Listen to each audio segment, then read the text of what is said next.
सगळ्या टिप्स वापरून जर तुम्ही आळूवडी बनवसाल तर तुमची आळूवडी देखील खमंग खुसखुशीत अशी होणार आहे. त्याचबरोबर आळूच्या पानांना पीठ लावायचं टेन्शन नाही, पीठ भिजवण्याचं टेन्शन नाही. व्हिडिओ शेवटपर्यंत बघा म्हणजे सगळ्या टिप्स तुम्हाला लगेच समजतील आणि तुमची देखील आळूवडी अतिशय परफेक्ट. ही आळूची रेसिपी तुम्हाला खूप आवडेल. त्यासाठी शुभज्योत रेसिपी चॅनलला लगेच सबस्क्राईब करून ठेवा. रेसिपीला सुरुवात करूयात. सगळ्यात आधी इथे मी 10 ते 12 आळूची पानं स्वच्छ धुवून घेतलेत.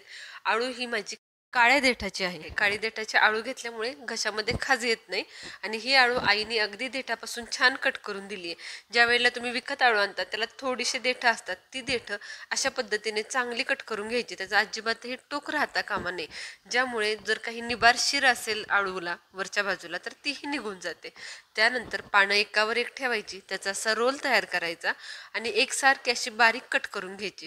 आता कट मारताना अशा पद्धतीने आडवा कट मारून घ्यायचा म्हणजे आळूच्या पानांचे एकसारखे कट मारले जातात. आणि त्यानंतर सगळा कट मारून झाला की ही अशी आहे अशी आळू उचलायची, उभी करायची आणि उभा फक्त एक कट द्यायचा, ज्यामुळे ह्या सगळ्या रेषा आहेत त्या खूप मोठ्या होत नाहीत, अगदी मिडियम अशा साईजच्या राहतात.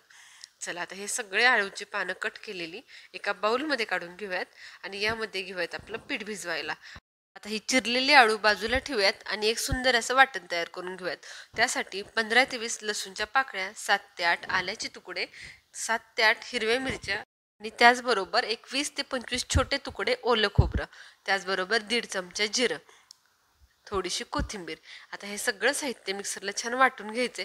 तुम्ही जर कधी ओलं खोबरं घालत नसाल आळूच्या वडीला तर आवर्जून घालून बघा, त्यामुळे आळू आपली घशामध्ये अजिबातही खाजत नाही आणि ओल्या खोबऱ्यामुळे चवही छान येते. चला आता हे सगळं वाटलेलं वाटण या आळूमध्ये घालून घेऊयात. त्यानंतर घालायचं 1 चमचा धना पावडर, 1 ते 1.5 चमचा तीळ आणि चवीप्रमाणे मीठ. इथे मी 1.5 चमचा मीठ घातले. त्याचबरोबर घालायचे 1 कप बेसन पीठ आणि अर्धा कप तांदळाचं पीठ. आळूची वडी बनवताना या 2 टिप्स नक्की लक्षात ठेवा. आळूची वडी बनवताना ओलं खोबरं आवर्जून घाला.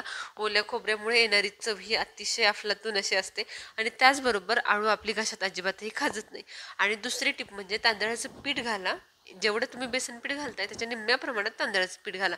तांदळाच्या पिठामुळे आळूच्या वडीला एक खमंग खुसखुशीतपणा येतो आणि वडी आपली अतिशय कुरकुरीत अशी होते. त्याचबरोबर तिसरी टिप आहे, अगदी थोडं थोडं पाणी घालत हे पीठ आपल्याला भिजवायचे. आळूची वडी आहे त्यामुळे खूप जास्त पाणी घालायचं नाहीये. अगदी थोडंसं, मला एवढ्या सगळ्या मिश्रणाला फक्त अर्ध फुलपात्र पाणी लागले. अर्ध फुलपात्र पाण्यामध्ये आळूची वडी छान भिजवून घ्यायची. घट्टसर असे त्याचे 2 रोल करून घ्यायचे, मीडियम घट्ट, जसे आपण कोथिंबीरची वडी करतो अगदी त्याचप्रमाणे. त्यानंतर छानपैकी चाळणीला तेल लावून घ्यायचं आणि आता चाळणीमध्ये उकडायला ठेवायच्या अगोदर हाताला तेल लावून परत एकदा आळूच्या वडीला वरच्या बाजूने तेल लावून घ्यायचं. अशा पद्धतीने वरच्या बाजूला तेल लावून घेतल्यामुळे वडी अतिशय छान उकडते, वरच्या बाजूने ओलसर राहत नाही. चला तर अशाच पद्धतीने दुसऱ्या रोललाही मी छान तेलाचा हात लावून घेतलाय. दोन्ही रोलला तेलाचा हात लावून चाळणीमध्ये ठेवून घेतले. आता एका बाजूला पाणी गरम करायला ठेवले. महत्त्वाची ही सगळ्यात महत्त्वाची टीप आहे ती म्हणजे पाणी खळखळीत उकळल्यानंतरच आपण वरती चाळण ठेवायची आहे.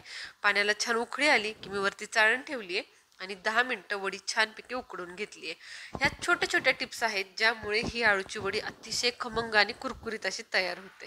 चला तर वडी तुम्ही बघू शकता, वरून तेल लावल्यामुळं अजिबातही ओलसर होत नाही, अतिशय परफेक्ट अशी उकडली जाते. चला तर वडी उकडून झाली, ती काढून घेऊयात आणि थोडीशी थंड करून आपण ह्याला कट मारून घेऊयात. वडी कापत असताना शक्यतो चाकू हा दात्र्याचा असावा. दात्र्याचा चाकू असेल तर सहजपणे वडी कापली जाते. आतमध्ये कितीही आपली पानं लांब असली, कट कट केलेली पानं जी अतिशय लांब लांब असली तरीही काटेदार असा चाकू असेल तर सहजपणे गोल अशी कापली जाते. आळूची वडी असू दे किंवा कोथिंबीर वडी, कट करताना फक्त हलक्या हाताने कट करून घ्या. चला तर व्यवस्थितपणे ही सगळी वडी मी कट करून घेतली. तुम्ही बघू शकताय किती सुंदर असे त्याचे काप निघतायत आणि ही वडी खूप थंडही नाही झाली, मीडियम थंड असतानाच मी तिला कापून घेतली. चला तर वडी सगळी छानपैकी कट करून झाली. अजिबातही तुकडे पडत नाहीत, भुगा होत नाही, काही नाही, अतिशय सुंदर अशी कट होते. आणि तुम्ही बघू शकताय पानही किती सुंदर दिसत आहेत. पीठ आपलं अगदी प्रमाणात होतं त्यामुळे देखील छान दिसत आहेत. नाही तर बऱ्याच वेळेला असं होतं की आपण आळूपेक्षा पीठच जास्त लावलं जातं किंवा पीठच जास्त भिजवताना घातलं जातं. कोथिंबिरीच्या वडीलाही बऱ्याच वेळेला असं होतं की कोथिंबिरीपेक्षा पीठ जास्त होतं. अशी वडी अजिबातही चवदार लागत नाही. त्यामुळे नेहमी आळूची वडी किंवा कोथिंबीर वडी करत असताना पिठाचं प्रमाण थोडंसं कमी ठेवा. चला आता तेल छानपैकी गरम झालं की यामध्ये वडी घालायची आणि खमंग अशी मीडियम गॅसवरती तळून घ्यायची. आता वडी आपली आतून छानपैकी शिजली आहे. त्यामुळे वडी तळत असताना अगदी कमी गॅसवरती अजिबात तळायची नाही. जर तुम्ही कमी गॅसवरती वडी तळली तर वडी खूप तेलकट होते. त्यामुळे वडी नेहमी मीडियम टू हाय गॅसवरतीच तळायची.